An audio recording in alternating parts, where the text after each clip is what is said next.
Hey all, this is Tom and welcome back for another HellfireComms Patreon Q&A, this time for October of 2018. Festive. Spookiness is in the air. I'm doing this late again because I'm a lazy bastard who leaves stuff to the last second.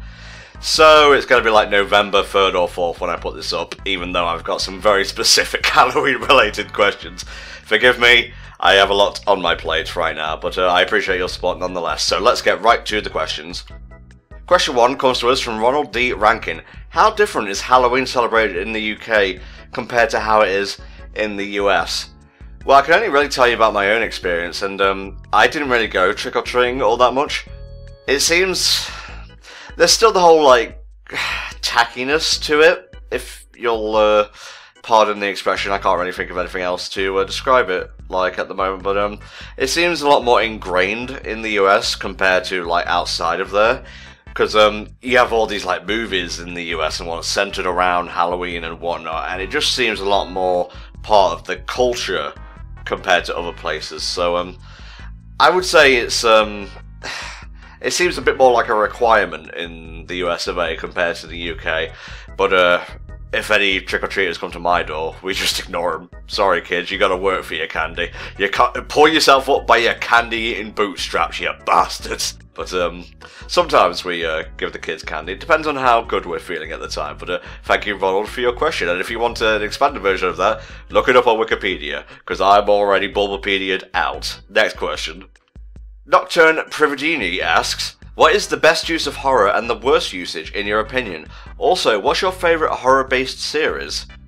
Thank you, Nocturne. I would say the best use of horror, I can't give you a specific example, but just in terms of like genre usage, is when you bring the audience into that world fully and completely. Like, you have them by the brain, essentially, you know, psychological horror, stuff like that.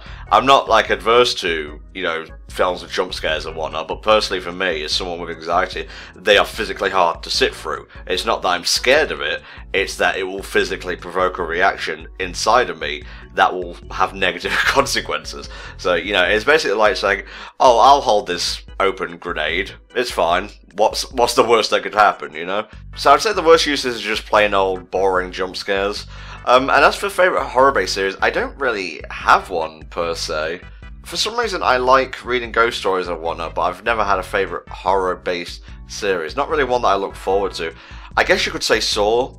Saw's interesting. I know it has the whole murder porn thing going for it, but one of my favourite aspects of Saw was always how the traps worked and like why Jigsaw does what he does and so on and so forth. So again, it's the psychological aspect behind that. What is the deal with the traps? Why do these people even do what they do? So yeah, I hope that gives you a bit of insight, Nocturne, because that's all I've got, my friend. Thank you for your question. Next question comes to us from Cruel12. Hey Tom, I know you're not a fan of horror movies, however, what is your favourite horror movie villain, i.e. Freddy Krueger, Jason Voorhees, etc., or movie monster, i.e. Alien, Predator, or the Gremlins? Oh, that's interesting. I've never seen the Gremlins lumped with Alien or Predator before. Let's see. Favourite horror movie villain? Well, again, Jigsaw's high up there. The dude from Jeepers Creepers, probably.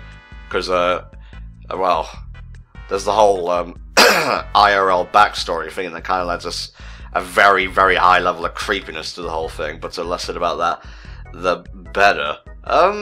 Freddy, probably. I don't know, I just like charismatic assholes. You know, he's gonna get you in your dreams, and there's not really a lot you can do to stop him unless you have a powerful imagination. So yeah, stuff like that. And favourite movie monster? Yeah, Alien, probably. Yeah, like, I could say something like Pumpkinhead, but I only know of him from, like, Spoonie's FMV video coverages and such, but, yeah, there you go. I could have said Godzilla, but that's not really horror-related, is it? Unless you're scared of nuclear warfare. In that case, he becomes super terrifying. But anyway, thank you, Crawl, for your question. Next question comes to us from Shadow Reaper. If you had suffered a grievous injury, but could be healed at the cost of one of your senses, what would it be, and why? Well, I guess if I had to choose, let's go through the senses here and decide which is, like, the one I could afford to lose. We got sight. I need that. You know, I'm not Daredevil. I can't see a world on fire, and, you know, I apologise if that comes off as ableist or whatever the fucking term is, but I like my sight. I like being able to see things, examine things with my sight.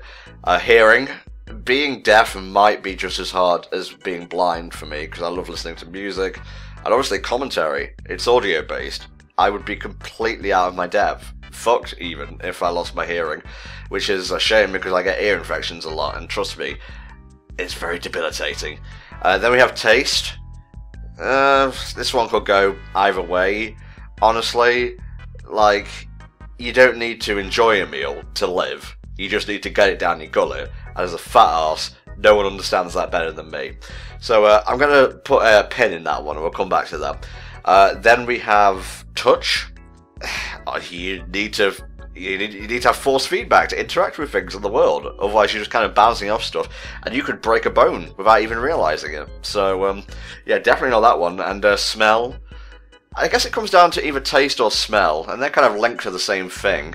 So I guess if I had to give up one thing, maybe it would be smell, because I've already been a nasally fucker all my life and had, you know, blocked sinuses a lot of the time. So yeah, I guess if I had to give one up, it would be smell. And you know, I'd miss the scent of baking bread, the smell of wind on a cool day, stuff like that. But it would be worth not losing my other senses, you know, stuff like that. It's an interesting question, Shadow. How do you in the comments feel? What sense would you give up to be healed?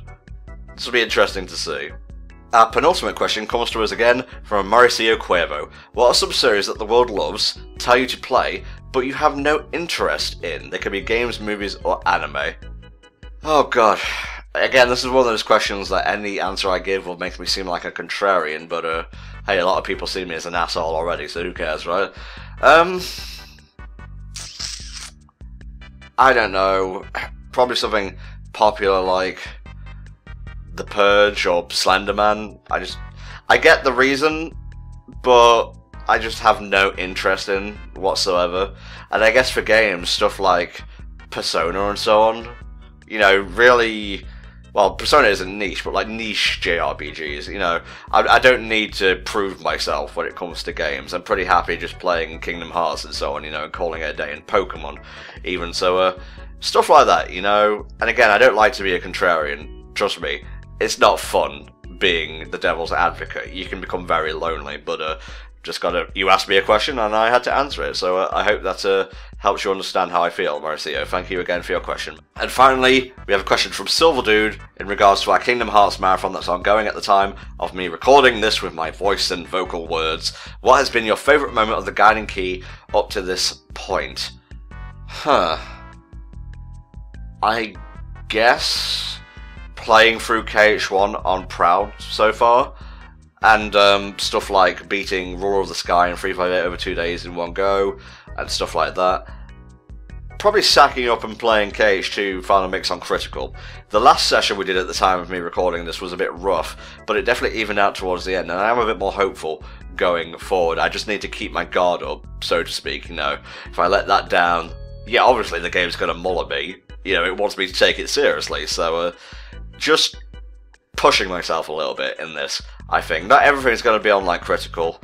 Like, I'm going to be playing RE Coded, for example, on normal, obviously, because that's just a DS game, and it can be a bit clunky in its movement and whatnot. Don't want to put difficulty on top of an already difficult game, but, yeah, stuff like that, challenging myself, yeah. So, thank you, Silverdew, for your question. And that brings us to the end of October's Q&A for 2018. Thank you all once again for submitting your questions. If you'd like to submit a question for the November Q&A, which will probably go up in fucking February of 2019 at this point, but I digress, make sure you submit stuff when I call you via DM sometime in like early November on Patreon and whatnot, and I might even ask on our Patreon Discord server. If you're pledging $10 and up, you can submit a single question, and obviously you get videos early, you know, like Let's Play, stuff like that, and you also get access to the Discord for our Patreon and whatnot. So yeah, consider like supporting HFC, and you can get a lot of cool stuff in return. And if you go to the highest tiers, you can get your own set of TV comms or even a video game quick look for your troubles. Thanks again for all your support and help, guys. It's been over a year since we started this Patreon, and let's just say it's been a massive help. I wouldn't be able to do what I currently do, such as like pay the co-commons for their time, get the games we need to, do playthroughs for you guys and so on, you know, purchase equipment at the drop of a hat, without your very, very generous support. So thank you, and I hope going forward in 2019 and beyond, I'm still able to be deserving of that support.